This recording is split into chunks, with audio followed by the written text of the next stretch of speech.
ет асқазанда қорытылмай прямой ішекке түседі. Сосын ол жерде ол шірейді. Сіз білесіз ба, сол жеген етіңіздің өзі зиян болуы мүмкін. Өйткені онымен бірге суды да шайды да араластыруға болмайды.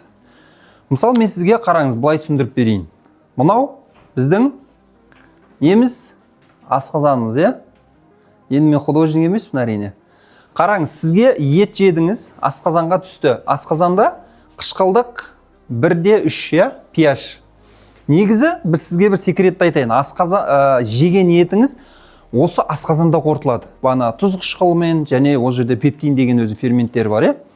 Білесіз ба, бұның қышқылдығы ғалымдар айтады да, егер де осы жерден қышқылдықты алып теріңе тамызатын болсаң, ол күйдіретіндей қышқылдық болу керек дейді. Көрдіңіз, сондай қышқылдық бар. Ет жеген кезде осы жерде, егер де сіз етіңіз түсті, иә? Етіңіз түсті осы жерге. Егер де сіз қосымша су ішетін болсаңыз, шай ішетін болсаңыз және кола ішетін болсаңыз, не істейді? Мына қышқылдық бұзылады. Бұзылады да бұл сілтіленеді. Яғни ет асқазанда қорытылмай прямой ішекке түседі. Сосын ол жерде ол шірейді. Шіргеннен кейін одан улы заттар бөлінеді. Аммиак сияқты, иә? Ол керісінше біздің ағзамызға кері зиян тигізеді.